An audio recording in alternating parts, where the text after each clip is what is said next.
Teka lang po ba? Ay, sorry po. Dahan-dahan lang po. Sino gumawa sa inyo yan? Para ma-report natin sa pulis!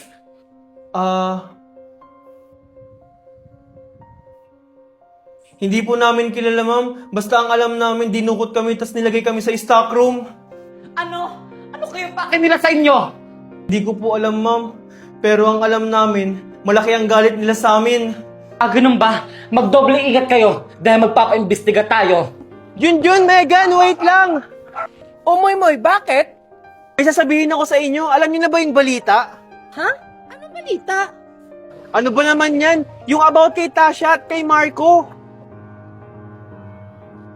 Oh, anong meron kay Marco at kay Tasha? Nabuntis pa ni Marco si Tasha? Joke lang.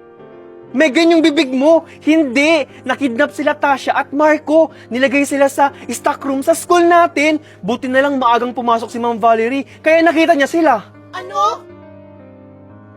Grabe naman yung nangyari kay Marco at Tasha. La, kawawa naman sila. Ano nang kalagayan nila ngayon? Ayun, nasa clinic sila, ginagamot. Tsaka narinig ko kanina na isang buwan silang hindi papasok. Ganun ba? Mabuti na yun para ligtas din sila. Oo nga eh. Oh, dyan lang kayo ha. Magpahinga lang kayo saglit at susunduin kayo ng mga guardian nyo. Thank you po, ma'am. Thank you po, ma'am. Okay, iwan ko muna kayo dyan. Ano nang plano natin, Tasha? Hindi pwedeng hindi tayo makabawi. Talaga? Lintik lang ang walang ganti. May naisip ako. Ano naman yung naisip mo, Valerie? Basta, dami-dami na to. Ma'am, kamusta na po yung anak ko? Okay lang ba siya? Asan ba siya ngayon? Kagabi pa akong hindi makatulog kakaisip sa kanya. Wag na po kayo magpanik, mami. Okay na po yung anak nyo, nasa clinic na po. O sige po, ma'am, pupuntahan ko na po yung anak ko sa clinic. Sige po, mag-iingat po kayo. Marco? Marco! Mama? Where's the adoptive mother? Oh, anak, this is me! Your seductive mother! Nakukuha mo na sila ng anak ko. Okay Buti pa siya andito ang mami niya. Pero ayoko na magganyan, mami. lang walang masamang nangyari sa'yo. Pagbabayanan nila ang ginawa nila sa anak ko. Tara na, anak, umuwi na tayo. Teka lang. Tasha, okay ka lang ba dito? Okay na po ako, tita. Parating na rin po yung guardian ko. Mabuti naman kung ganun. Pero huwag kang mag-alala dahil hindi ko papalampasin kung sino man ang may gawa sa inyo nito. O siya, mauna na kami. Tara na, Marco. Sige po, mag-iingat po kayo. Jinjin, andyan ka na pala. Nabalitaan ko yung issue niyo sa school. Yung kila Tasha at Marco. Grabe yung nangyari sa kanila. Kumusta na kaya sila? Grabing chismosa mo talaga, mami, no? Okay lang naman sila. Deserve naman nila yun. Ikaw dyan yung bunganga mo, ha? Kahit binubuli ka nila, grabe yung nangyari sa kanila. Nakakaawa. Kaya ikaw dyan, mag-iingat ka, ha? Simula bukas, ihahatid sundo na kita. Mami, hindi na kailangan. Mas delikado. Paano kung ikaw yung kidnapin? Ay nako, Junjun, matanda na ako. Kaya ko na yung sarili ko. Grabe yung mga gumawa nun. Estudyante pa talaga. Mga demonyo sila. Mga walang awa. Hindi natin alam ang istorya, mami. Malay mo, gumaganti lang sila. Alam mo naman ang pamilya ni Tasha at Marco, lalo na yung mga magulang ni Marco. Kahit na, hindi dapat nila ginagawa yon. O sige na, magpahinga ka na. Bukas ha, ihahatid kita. Okay po, mami. Sige na anak, pumasok ka na. Yung baan mo nasa bag mo. Sige po, thank you po, mami. Sige. Mag-iingat ka po. Sige, bye. Si Mrs. Cabral. Mrs. Cabral! Buti naman okay na yung anak mo. Grabe pala nangyari sa kanya. Mami, tara na. Wait lang, anak. Napaka-chismosa mo naman. Siguro ikaw yung may pakana sa pagkidnap sa anak ko, no? Grabe ka na, Miss Cabral. Ako magagawa ko yun. Pero yung anak mo na... Ay, Mami, tara na nga, wag mo nang patulan yan. Mami, tara na. Kaya na ganyan nangyayari sa kanila. Ang sama-sama ng ugali. Anak, wait lang. Ano yung sinasabi mo kanina na hindi mo na ituloy? Wala po yun, Mami. O sige, tara na, Mami, kasi baka hinahanap na tayo ng principal.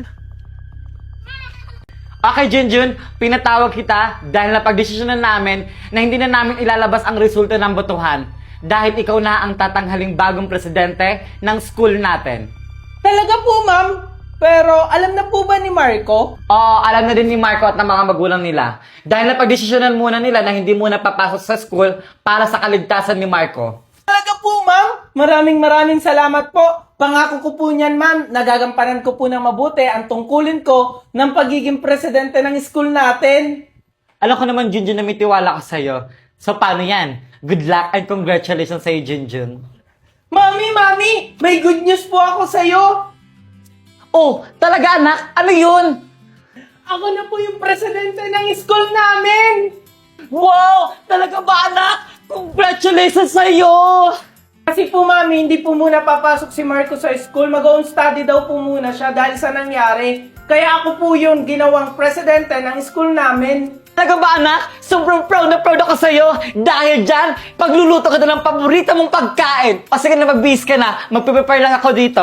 Talaga po, mami. O sige po, excited na po ako. Walang niya talaga yung Junjun na yan. Siya pa talaga tuloy yung naging presidente ng school natin. Hindi ako papayag, Marco, na hindi tayo makakagante. Siyempre naman, damay-damay na to. Idadamay din natin, pati mama niya. So ano yung plano natin? May plano na ako, Tasha. Eh di maganda kung ganun. Excited na akong gumanti kay Junjun at kay Megan. Oh, kumalma ka. Mas grabe yung gagawin natin kaysa sa ginawa nila sa atin.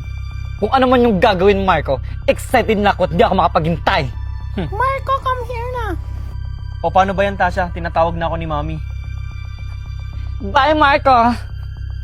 Mukhang maganda yung plano ni Marco. Yaya, yung mga gamit ko sa likod ng kotse ha, pakidala na lang sa loob ng bahay. May good news ako sa'yo, anak. Mabibigyan na ng hustisya yung mga ginawa nila sa'yo. Ha? Ano pong ginawa niyo, Mami? Kasi dahil lang naman kay Junjun, kaya nangyari sa'yo yan. Ano pong ibig yung sabihin? Kinausap ko na yung teacher mo. Ma'am Valerie, wait lang po! Oh, ano yun, Mrs. Cabral? May favor lang po sana ako, Ma'am Valerie. Walang problema po. Ano yun? Pwede after class mag-usap tayong dalawa, Ma'am Valerie? Sige, Mrs. Cabral. Mamaya pumunta ka sa office. Ay, maraming salamat po, Miss Valerie.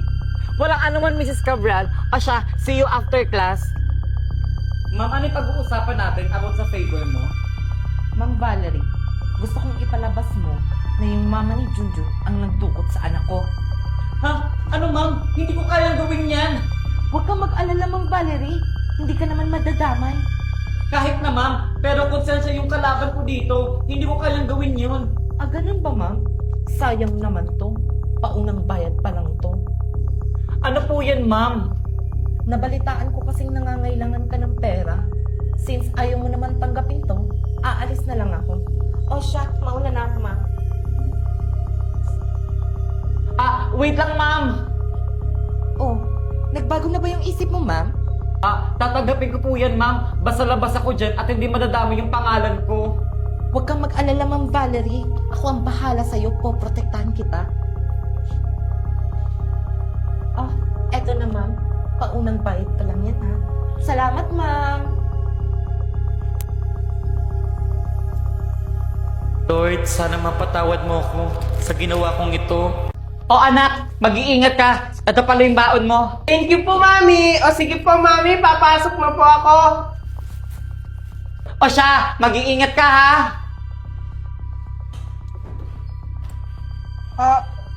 Sino po kayo? Dito ba yung bahay ni Valerie? Opo, mami ko po yun. Ano po kailangan nyo sa kanya? Mga pulis po kami. Andito po kami para hulihin siya. May warrant of arrest po kami para sa kanya. Ano po? Ano pong kasalanan ni mami?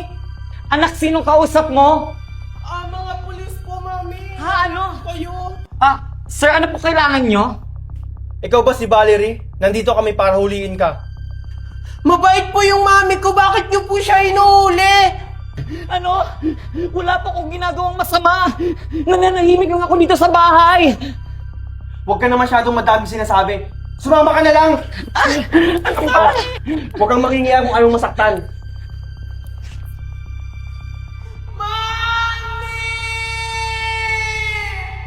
Ano ba? Bitawan niyo ko. Wala akong ginagawang masama. Yan ang nababagay sa'yo.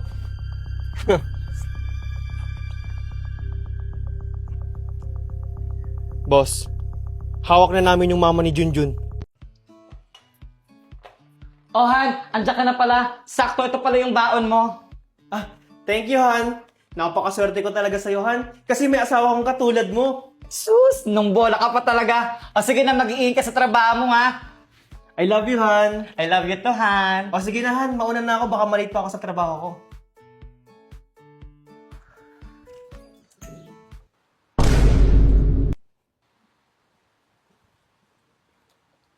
Alam mo, Valerie, sobrang perfect couple kayo.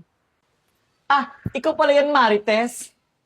Maganda ka, pogi si Marco. Sobrang faithful ng relasyon nyo.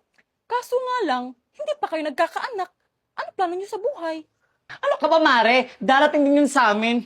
Yun nga lang, di ko alam kung kailan. Di ko ba alam kung kailan kami magkakaanak? Gustong-gusto na nga namin eh. Nagpa-check up na ba kayo? Baka sa inyo mag-asawa may problema. Oo, normal naman sabi ng doktor. Siguro, hindi pa talaga binibigay sa amin ni Lord. Ah, basta, ibibigay din sa amin yun. Sana nga, Mare. May 1K ka? Pautang mo na ako, Mare. Pambayad ko na sa bumban. Darating na kasi yun mamaya eh. Ayun, ganyan tayo eh. Buti na lang mabait ka sa akin. Ito. Thank you, Mare. Napakabait mo talaga. God bless you. Sana magkaanak ka na.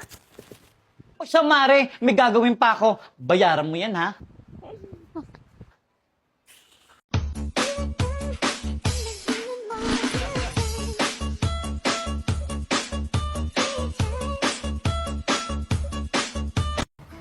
Han, Han! Andiyan ka na pala, Han. Mukhang masaya ka ngayon, ha? Sakto luto na yung paborito mong ulam. Kasi Han, na-promote na ako sa trabaho. Isa na akong supervisor! Talaga, Han? Ang galing-galing talaga ng asawa ko. Alam mo ba, Han? Sabi ng mga katrabaho ko, kapag nabuntis ka daw, magpapalit yun sila. Naku, Han, siguro pag nabuntis ako, sa simbahan agad ako tatakbo at magpapasalamat kay Lord. Ako syempre, sa sobrang saya ko, tatakbo talaga ako sa labas at sisigaw ko na, buntis na ang asawa ko! Sus, asawa ko. O sige na, Han, kumain ka na. Magpakabusog ka, ha?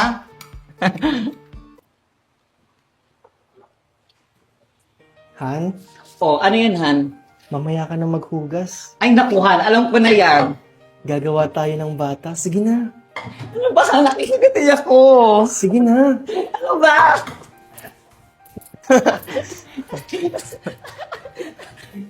Sige na, Han. Han, maaga pa, oh.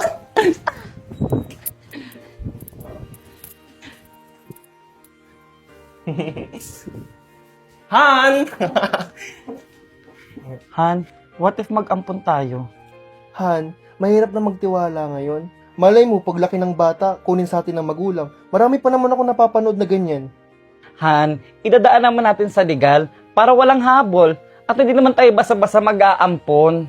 Ay, si Kumare, may alam daw siyang orphanage. Sige Han, tapusin lang natin tong buwan na to. Pag hindi pa talaga, mag-aampon tayo. O sige, Han, pag nag-ampon talaga tayo, ipaparamdam ko talaga sa kanya na hindi siya ampon. Siyempre naman! Ano Han, isa pa? Marco! Ano ba, Han?